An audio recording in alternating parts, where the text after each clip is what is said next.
مش كده. انا هنا فيلر وهنا بتحصل. الوضع صعب خالص يا جماعه. ده يا جماعه جبنا البرسيم انا والاخ ابراهيم، اول مره يركب عربيه كره زي ما انتم شايفين اهو. مش شايف انا بعمل ايه اصلا، ودادي ماي فازر ورايا ظهره باين من هنا. ربي ربي يعكسوني. كان احساس جميل قوي يا جماعه واحنا بنجيب البرسيم مع بعضينا، صح يا روما؟ احساس العدد ده اصلا بقالي 10 سنين ما عدتوش. بس كده مش عايز اروح. مش عايز اروح. نحتفل بالكريسماس على عربيه البرسيم زي ما انتم شايفين كده، وان شاء الله في الاحتفالات لسه بنخاف، عايزين لسه بنخاف من فراق يا قلبي لسه. هنروح حسن حماقي وان شاء الله ونسجل لكم. ان شاء الله كلنا هنبقى مع قابلونا. بعضينا، تبقى ايامنا ما شاء الله ايام ما يعلم بها الا المولى. خالتي ام مدحت هتخرجنا دلوقتي في الدروس، طبعا الشارع بيبقى مليان دنايره وحنجرات اللي هم الايد الصغيرين دول يا جماعه، تبقى لنا نجد.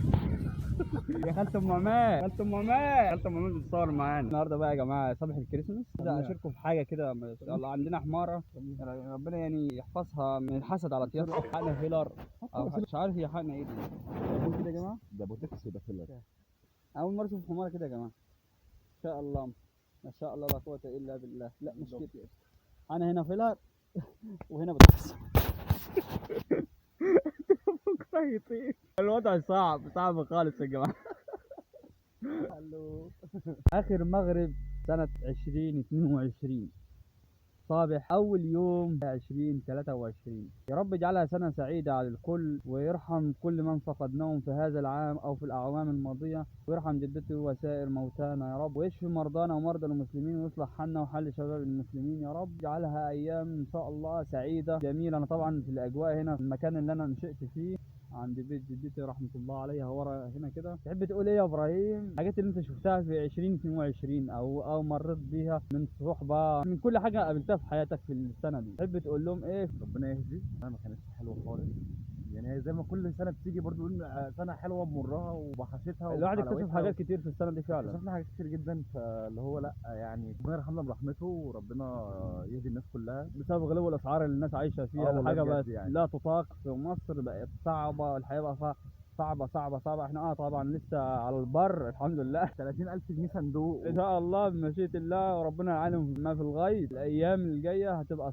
صعبه وهتبقى فتره اصعب على الاجيال اللي جايه واصعب من كده. والله الله المستعان في الايام اللي جايه فعلا. يصلح حالنا يا رب وحال المسلمين وحال الشعب كله يا رب، ويهدي الناس. بس نرجع ونقول كله بامر الله. مش عارف اقول لكم ايه في نهايه 22 بصراحه. اتفضل يا ابراهيم قول لهم حاجه. انا عايز اقول يا ريت نحترم اراء بعض ونحترم وجهات النظر. ما حدش بيحترم حد. نحترم المواقف اللي الناس عملتها معانا، لو في عيش وملح او في مصداقيه او في عشره او في حاجه كده ممكن نلمسها لبعض كده بتخلينا بني ادمين، تخلينا لسه عايشين فينا روح والدنيا حلوه والدنيا بخير والدنيا في سلام. مش عايزين خساره اكتر من كده، يعني عايزين الدنيا تبقى ماشيه بس كويس وستر ربنا علينا اهم حاجه. اذان المغرب اخر يوم في سنه 22. اللهم ارحم موتانا وموتى المسلمين، وارحمك يا ستي واجعلك في نعيم مقيم يا رب الى ان تزول الروح. ما لا انساك من دعائي، لان انا فقدت حاجه جميله جدا في حياتي الدنيا، ومهما قلت وحكيت فلن احقق اي شيء. ربنا يصبر كل واحد على من فقد عزيز لديه بقلبه او بحياته. ربنا يكرم شباب الايام دي ويصلح حال الجميع يا رب. الله المستعان على الايام والدنيا. والله الله اكبر الله اكبر. اللهم اغفر لموتانا يا رب وارحمنا. في طبعا هنهي معاكم النهارده بحاجه كده، انا مش عارف اعمل مونتاج. الله المستعان. هحاول امنتج الفيديو ده وانزله النهارده باذن الله. ما تنسوش بقى من دعوه بظهر الغيب، ما تنسوش بدعم حضراتكم بالسبسكرايب ولايك وشير، وتصبحوا على فيديو جديد. سلام يا احلى متابعين بودي. سلام.